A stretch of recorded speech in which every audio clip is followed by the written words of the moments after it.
নতুন করে আরোপ করা কর ও ভ্যাট প্রত্যাহারের দাবি জানিয়েছে বিএনপি। দলটি বলছে ভ্যাট বাড়ানোর সিদ্ধান্ত অপরিণামদর্শী, যা জনগণের ভোগান্তি আরও বাড়াবে। গুলশানে দলের চেয়ারপারসনের কার্যালয়ে এক সংবাদ সম্মেলনে এসব বলেন বিএনপির মহাসচিব মির্জা ফখরুল ইসলাম আলমগীর। বিএনপি মনে করে আওয়ামী লীগ সরকারের দেয়া বাজেট স্থগিত করে অন্তর্বর্তী বাজেট দেয়া উচিত এই সরকারের। ইমরুল আহসানের রিপোর্ট।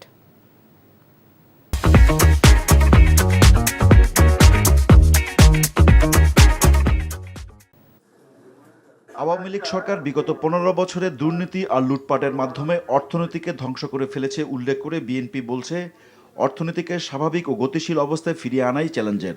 কিন্তু অন্তর্বর্তী সরকার এই চ্যালেঞ্জগুলো কার্যকর উপায়ে মোকাবেলায় ব্যর্থ হচ্ছে। বিএনপি মনে করে ভ্যাট ও শুল্ক বৃদ্ধির নেতিবাচক প্রভাব পড়বে সাধারণ মানুষের জীবনযাত্রায়। মূল্যস্ফীতি নিয়ন্ত্রণে মুদ্রা ও রাজস্ব নীতি ও বাজার ব্যবস্থাপনায় সমন্বিত পদক্ষেপের অভাব রয়েছে। গোষ্ঠী স্বার্থ উপেক্ষা করতে পারছে না সরকার। বর্তমান অর্থনীতির বিবেচনায় অন্তর্বর্তী সরকারের এই নতুন কর আরোপের সিদ্ধান্তের ফলে বর্তমানে প্রায় 13% ক্রমবর্ধমান মূল্যস্ফীতি আরও বৃদ্ধি পাবে। ক্রমবর্ধমান মূল্যস্ফীতির ফলে পরিবারের সঞ্চয় কমবে এবং ব্যাংক থেকে টাকা তোলার হার বেড়ে যাবে। সাধারণ জনগণের উপরে কর এবং ভ্যাট তথা পরোক্ষ কর আরোপের মতো এই অপরিণামদর্শী সিদ্ধান্ত অবিলম্বে প্রত্যাহার করার আমরা আহ্বান জানাচ্ছি। বিএনপি মনে করে অপ্রয়োজনীয় মেগা প্রজেক্টে বরাদ্দ বন্ধ রেখে এবং সরকারি খরচ কমিয়ে চলমান আর্থিক সংকটের সমাধান করা যায়। পাশাপাশি চলতি বাজেটের অর্থনৈতিক ব্যবস্থাপনা পুনর্বিন্যাসের পরামর্শ দিয়েছে দলটি।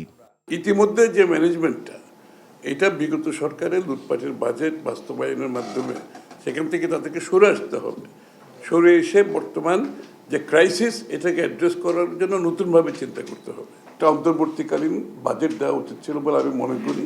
বিএনপির মহাসচিব বলেন, নির্বাচিত সরকার না আসা পর্যন্ত সবকিছু সামাল দেওয়া সম্ভব হবে না।